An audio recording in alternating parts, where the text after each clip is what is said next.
The Shark Deck.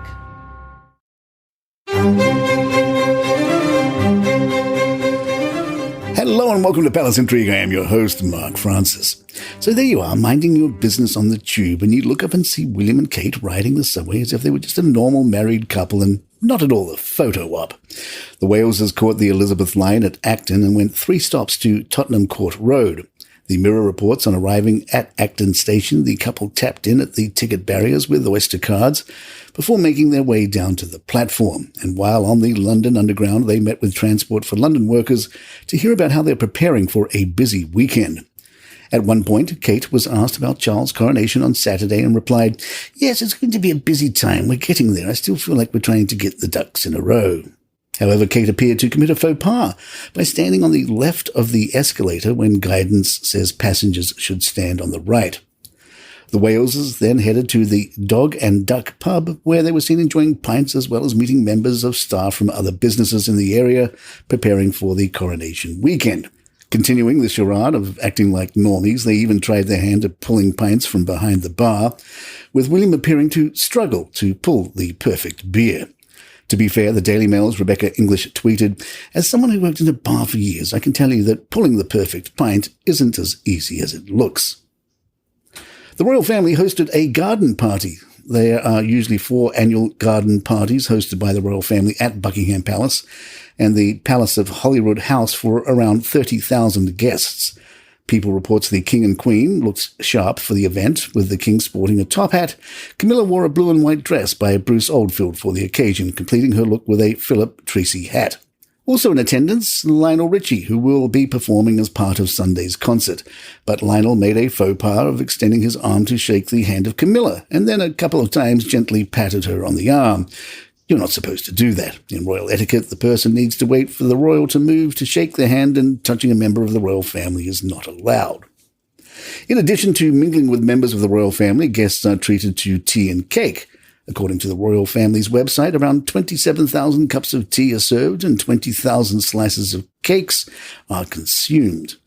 People reminds us, for a garden party, men usually wear morning dress or lounge suits, while women wear day dress, usually paired with hats or fascinators. National dress and uniform can also be worn. There was no update about Prince Harry's whereabouts at the time of this recording, but Donald Trump said, "I was actually surprised that Harry was invited, to be honest. He said some terrible things. The book Spare was, just to me, it was horrible." The coronation can at times seem nothing but weird. Royal Central tells us of Princess Sophie of Liechtenstein. She'll be there on Saturday, but now the twist. Sophie is second in line to the British throne according to the Jacobite succession, the alternative line of rulers that has taken shape since King James II was deposed in 1688. James lost his crown for a number of reasons. He wasn't that good at reigning, but he was also a Catholic at a time when the ruling classes were decidedly Protestant. He was removed in favour of his Protestant daughter, but despite going into exile, he never lost hope of regaining his throne.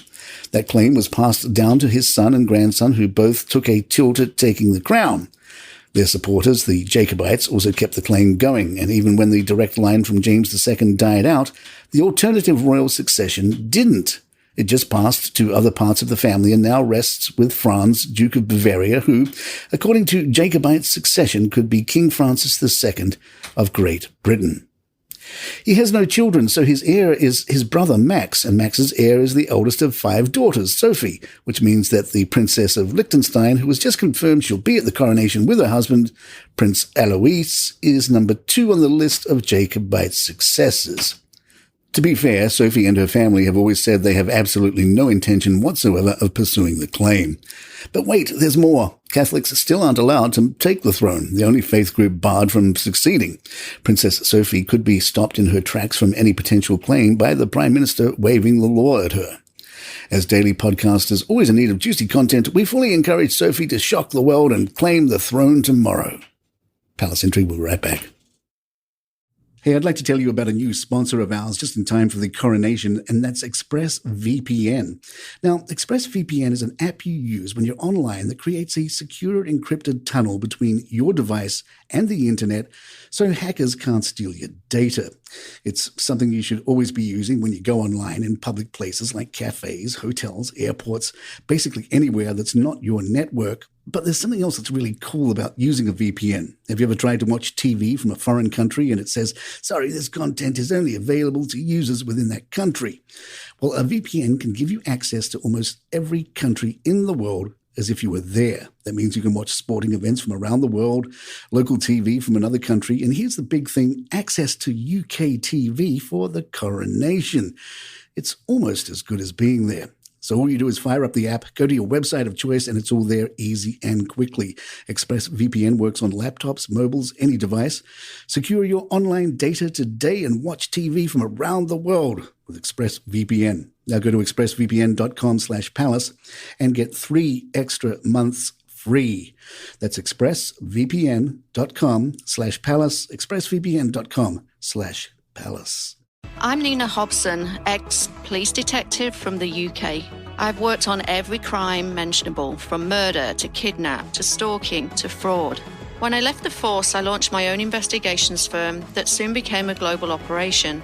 I'm also a single mother of 2 to 2 members of my team, my son Harrison and daughter Amy. Every week, we'll be getting first-hand accounts from psychological experts, operatives, former criminals, actual victims of the crimes that we investigate, and of course, my very own flesh and blood. From Storic Media, you're listening to Codename Siren, a true crime podcast, available on YouTube and all major podcast platforms. This afternoon's bonus episode will be a very detailed rundown of tomorrow's events. On the TV side, the BBC will broadcast proceedings across its network, with the coronation available to watch on BBC One and BBC iPlayer.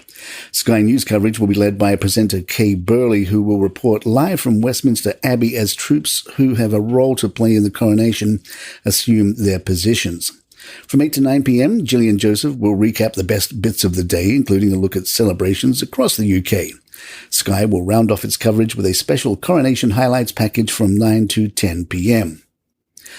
All times local, London is 5 hours ahead of the US East Coast, so get up early tomorrow.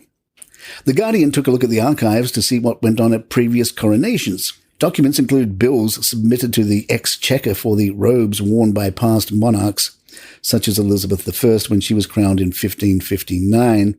Materials for the apparel of Her Majesty and persons engaged at her coronation includes a bill for £22, about £5,000 today, for a cloth of gold and silver tissue for a mantle, and £42, about £10,000 today, for a fur of powdered ermine.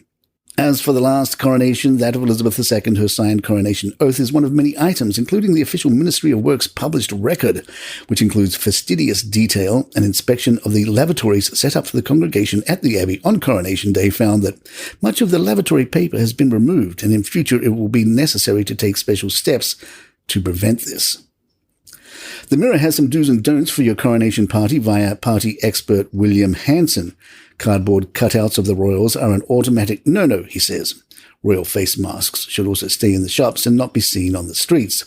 Hanson said, when it comes to decorations, life-size cardboard cutouts of the royals that you can buy on Amazon are tacky, and I'm not a fan. You get amusement out of them for about 20 seconds, and then nobody cares. And avoid face masks with the royals' faces on. They're also a waste of resources and money.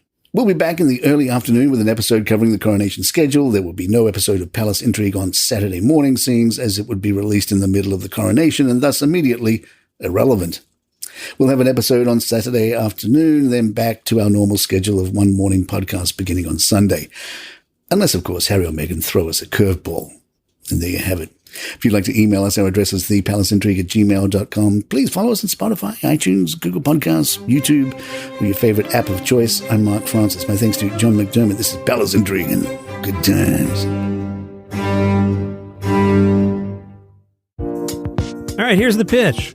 5 stories, they're all good news. It's called 5 Good News Stories. No negative news, just good news. Nice, easy way to start your day. Hopefully a smile. Hi, I'm Johnny Mack, host of 5 Good News Stories. You get the premise? There's 5 stories, and they're all good news. So the number 5, Good News Stories. 5 Good News Stories. Follow the show wherever you get your podcasts.